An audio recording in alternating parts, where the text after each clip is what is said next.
என்றும் நான் செல்ல மாட்டேன்.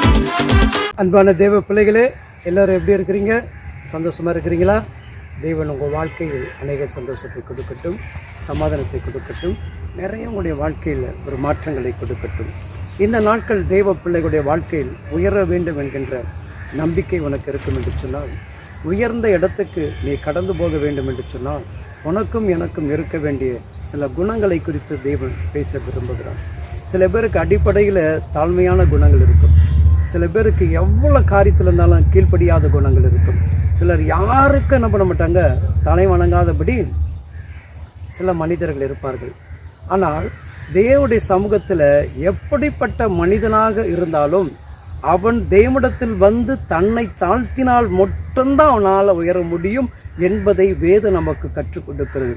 ஒருவேளை அவர் நாட்டை ஆளக்கூடிய அரசராக கூட இருக்கலாம். அப்படிப்பட்ட மனிதனு கூட தேவனிடத்தில் வந்து தன்னை தாழ்த்தினால்தான் அவனுக்குடைய வாழ்க்கையில் விடுதலை. தாவீது என்கின்ற ஒரு தேவ மனிதன் தேவ சமூகத்தில் தன்னை தாழ்த்தினான். நாம் மனுஷனுடைய தயவை பார்க்கிறதை காட்டிலும் மகா இரக்கமுள்ள என் தேவனுடைய பாதத்தில் விழுந்து கிடப்பேன் என்று சொன்னான். அப்படி ஆளக்கூடிய சிங்காசனத்தை ஆண்டு கொண்டிருக்கக்கூடிய அந்த மனிதன் கூட தேவனிடத்தில் தன்னை தாழ்த்தினபடினால்தான் 40 ஆண்டு காலமாக சிங்காசனத்தில் அவனால் நிலைத்திருக்க முடிந்தது. இன்றைக்கு தேவன் அதை தான் நமக்கு சொல்ல விரும்புகிறார். யாக்கோபு 4ஆம் அதிகாரத்தில் 10வது வசனங்கள் சொல்லுகிறது, கர்த்தருக்கு முன்பாக தாழ்மைப்படுத்துங்கள், அப்பொழுது அவர் உங்களை உயர்த்துவார். யாருக்கு முன்னாடி?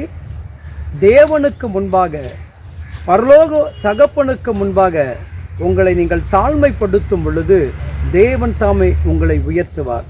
தானியேல் என்கின்ற ஒரு தேவ மனிதன் அந்த ராஜாவுக்கு கீழ்ப்படிந்தான். ராஜ்யத்துடைய மேன்மையில் கரெக்டாக இருந்தான். அவன் 3 வேளையும் தேவனிடத்தில் சமூகத்தில் தொழுது கொண்டு எப்பொழுதும் எந்த ஒரு காரியத்தில் தாழ்மையுள்ள மனிதனாக அவன் காணப்பட்டான்.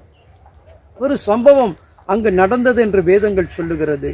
அந்த ராஜா எல்லா சாஸ்திரிகளும் கொலை செய்யும் பொழுது அந்த சாஸ்திரிகளிலும் இவனும் கொலை செய்யக்கூடிய ஒரு கல்விமானாக இருந்தபடினால், அப்பொழுது அந்த கல்விமானுக்கு உண்டான அந்த பொறுமை, தேவனிடத்திலிருந்து பெற்றுக்கொண்ட அந்த அறிவு ஞானத்துடைய அபிஷேகம் அவனை பொறுமையோடு கூட என்ன பண்ணுச்சுங்க, இந்த பிரச்சனையை கையாளக்கூடிய சூழ்நிலைக்கு அவனை உருவாக்கப்பட்டது.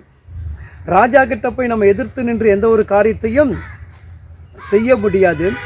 ராஜா அரண்மனைக்கு நமக்கு வேலையை அனுப்பி ஒரு வாய்ப்பை உருவாக்கி கொடுத்த அந்த சர்வ வல்லமுள்ள தேவனிடத்தில் போய் நம்ம கேட்டால் நமக்கு அவர் ஒருவேளை இரக்கம் பாராட்டுவார் என்று சொல்லி அவன் தன் நண்பர்களோடு கூட கூடி போய் தேவ சமூகத்தில் தன்னை தாழ்த்தி ஜெபித்தான் என்று திருமறை வசனங்கள் நமக்கு அழகாக போதிக்கிறது.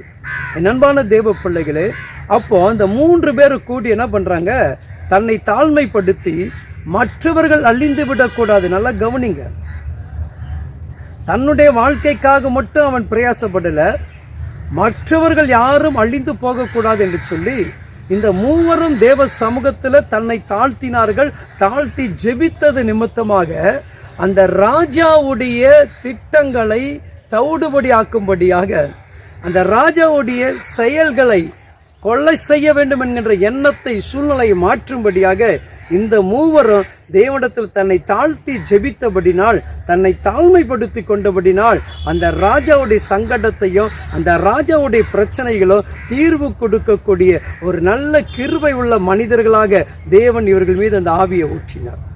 ஒரு ஆமென் சொல்லுங்களேன். எவ்வளோ ஒரு கிருபை பாருங்களேன்.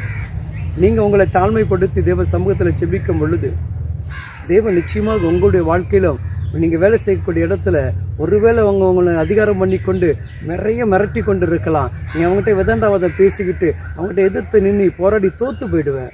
அதே நீ தேவ சமூகத்தில் வந்து, ஆண்டவரே நான் தாழ்மையாக இருக்கிறேன், உங்கள் சமூகத்தில் நான் ஜெபிக்கிறேன், என்ன மீது உங்களுடைய இறக்கம் இருக்கட்டும்னு சொல்லி நீங்கள் ஜெபித்து பாருங்கள். அந்த எஜமானுடைய கண்களிலே தேவன் தயவு செய்ய உதவி செய்வார். இந்த சத்ரா, மீசைகள், ஆபேல்கள், தானியர்கள் 3 பேர் என்ன பண்ணாங்க, 4 பேர் சேர்ந்து கூடி ஜெபித்தாங்க. ஜெபிக்கும் போது தேவன் தயவாக இறங்கினார், தாழ்மைப்படுத்துறாங்க. அப்பா, இந்த ராஜா இவ்வளோ பெரிய ஒரு சங்கடத்தை எங்களுக்கு உருவாக்கி கொடுத்துட்டார், இவ்வளோ பெரிய ஒரு பிரச்சனை வந்திருக்கிறது, இதில் நாங்களும் பாதிக்கப்படுகிறோம், எங்களை போல பலரும் பாதிக்கப்படுகிறார்கள். அப்போ அந்த பாதிப்பிலிருந்து நான் விடுதலை பெற வேண்டும் என்று சொன்னால் என் தேவ சமூகத்தில் என்னை தாழ்த்தி அவன் ஜெபிக்கிற வேளையில் தேவன் தாமே அந்த ராஜாவுக்கு உண்டான விடுகதையை கொடுக்கக்கூடிய ஞானத்தை கொடுத்தார், அறிவை கொடுத்தார், அபிஷேகித்தார். உங்களையும் நீங்கள் தேவ சமூகத்தில் தாழ்மைப்படுத்தும் போது எல்லாரும் முன்னாடி உண்டான அறிவு ஞானத்தை கொடுத்து தேவன் காத்துக்கொள்வார். ஆமென். God bless you.